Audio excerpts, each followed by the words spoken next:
بسم الله الرحمن الرحيم. السلام عليكم ورحمة الله وبركاته. اخوانا عاملين ايه؟ يا رب تكونوا بخير. الف مبروك للنادي الاحمر النهارده بفوزه بثنائية رغم الغيابات الكتيرة عن النادي الاهلي. قبل كده عملنا فيديو قلنا عين الحسود فيها عود. لا، ده عين الحسود يعني المفروض كده يكون فيها مش عود، يكون فيها 1000 عود. عمرو اديب سره باتع باتع جدا. قعد يقول الاهلي المحظوظ، حظ الاهلي يا محظوظ، يلي يلي يلي، لغايه ما جاب حراس مرمى النادي الاهلي الارض. مش كده وبس، لا، ده خالد الغندور كل ما يفوز النادي الاهلي لازم يطرح سؤال. وسؤال النهارده لخالد الغندور كالعاده خالد الغندور يطلع بعد كل مباراه النادي الاهلي ويقول لك النادي الاهلي فاز بثنائيه على طلائع الجيش، وبعد كده يعمل تعليق تاني ويقول لك ايه بقى؟ يقول لك من هو نجم المباراه اليوم؟ عشان طبعا نطلع نقول محمد الشناوي او مصطفى شوبير او علي لطفي، على اساس ان النادي الاهلي كان بيتهاجم وهجوم شرس ضد النادي الاهلي، وكان اللي طبعا نجم المباراه هو حارس المرمى، يبقى النادي الاهلي فاز بالحظ. ده اللي عايز يوصل له اعلام نادي الزمالك. خالد الغندور، رضا عبد العال، عمرو اديب، يا ريت الموضوع يكون بس الكلام على حظ النادي الاهلي او النادي الاهلي المحظوظ او المحاظيظ او اي حاجه زي ما تقول قول. لا، ده كمان بقى فيه عفاريت وجن. النادي الاهلي بيفوز بالعفاريت والجن والشعوذه. عفاريت موسيماني، وعفاريت جامايكا عصام الحضري، ويا رب ما يكون في كمان عفاريت عدل علام.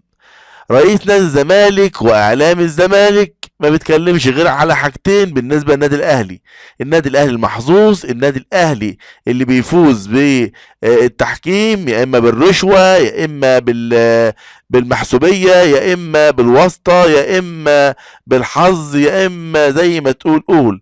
لكن مفيش حد بيطلع يقول لك ده نتيجة المدرب انه مدرب كويس، ولا يقول لك ان نتيجة اللعيبة كانت لعيبة رجالة، ولا يقول لك كذا ولا يقول لك كذا. نادرا نادرا اما في اعلامي من الاعلاميين الزملكاوية او لاعب بقى اعلامي يطلع فجأة ويصحو ضميره ويطلع يقول لك النادي الاهلي فاز نتيجة ان مؤسسة محترمة ومؤسسة ماشية كويس ومجلس الادارة ومدرب كويس ولاعيبه رجاله. ده لما الاعلامي يبعد عن نادي الزمالك ويبعد عن قناه الزمالك ويشتغل لوحده يبدا المصداقيه تبان عليه، زي ما شفنا مؤخرا الاعلامي احمد جمال اللي خلع ثوب قناة الزمالك. واي نعم بيشتغل يعني منحاز شوية للزمالك في البرنامج بتاعه، يعني بيبان عليه، لكنه اصبح حاليا بيحاول انه يكون حيادي بقدر الامكان. ده اللي خلى مرتضى منصور طرده من قناة الزمالك علشان مش عايز يجيب سيرة النادي الاهلي، مش عايز يجيب سيره كابتن محمود الخطيب. الراجل بيقول مش عايز اجيب سيره النادي الاهلي او كابتن محمود الخطيب في نادي الزمالك، فكان نصيبه الطرد ليه؟ لانه كده هيوقع القناه، هيوقع ريتش القناه.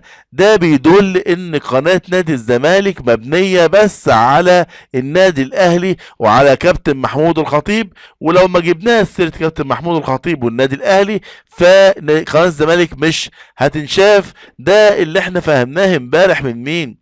من رئيس نادي الزمالك مرتضى منصور اللي طلع امبارح واتكلم عن اطهر الطاهر اتكلم عنه في المؤتمر الصحفي، ويعني فاضل شويه كده ونتهم اطهر الطاهر بالرشوه ونيجي نحاكمه في المحاكم المصريه وندخله السجن عشان ضيع ضربه جزاء قدام صن داونز وخلى النادي الاهلي يكمل في البطوله. لكن محدش افتكر الهدف بتاع او ضربه الجزاء بتاعت محمد هاني اللي ضاعت قدام سان داونز.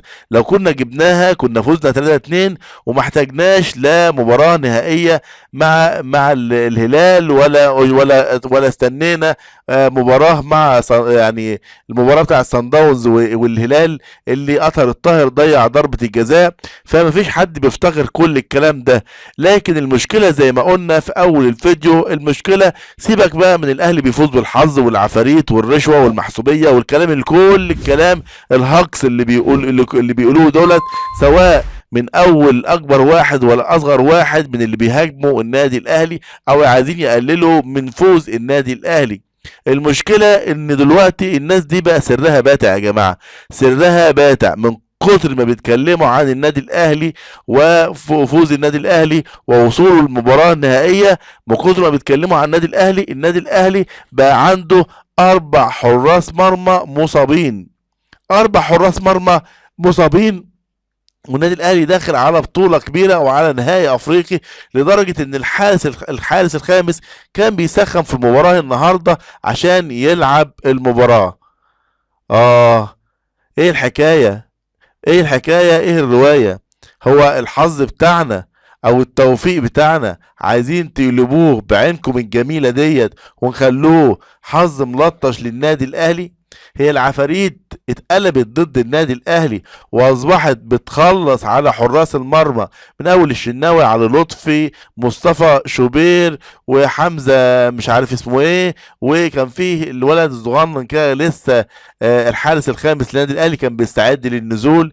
لكن الحمد لله النادي الاهلي النهارده بيفوز باللقاء رغم الغيابات.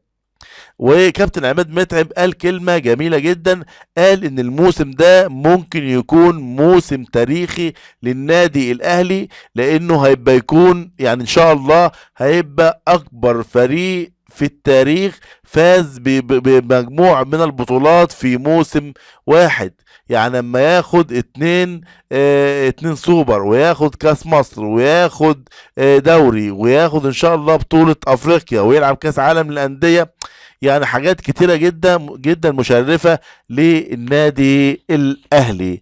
طبعا لا عزاء لعمرو اديب، ولا عزاء لخالد الغندور، ولا عزاء لحتى رئيس نادي الزمالك مرتضى منصور اللي بيتكلم عن ان النادي الاهلي يعني يقول لك ايه، هو فيه لعيب بيلعب الكرة بظهره تخش جون، ولا اطهر الطاهر يضيع ضربة جزاء صد، ولا الفوز، ولا عفاريت موسيماني، ويقول لك ايه، بيقول لك احنا مش عايزين موسيماني، احنا عايزين اللي معاه. طبعا مين اللي معاه؟ هو معاه ايه غير العفاريت؟ طبعا يا ريت كانت العفاريت نفعت موسيماني لما كان ماسك سان داونز قدام النادي الاهلي، ولا نفعته هناك في السعوديه. انا سمعت ان النادي الاهلي السعودي مشى موسيماني. يلا كل التوفيق للنادي الاهلي المصري، بشكركم والى لقاء قريب ان شاء الله، والسلام عليكم ورحمه الله وبركاته. كان معاكم اخوكم خليل رشاد.